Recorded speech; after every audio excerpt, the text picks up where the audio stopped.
ஆந்திரா ஸ்டைல்ல மீன் கறி வைக்க போறோம்.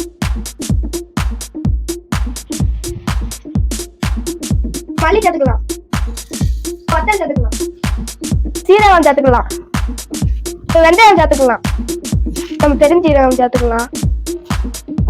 என்ன கடுகு, கருவேப்பிலை,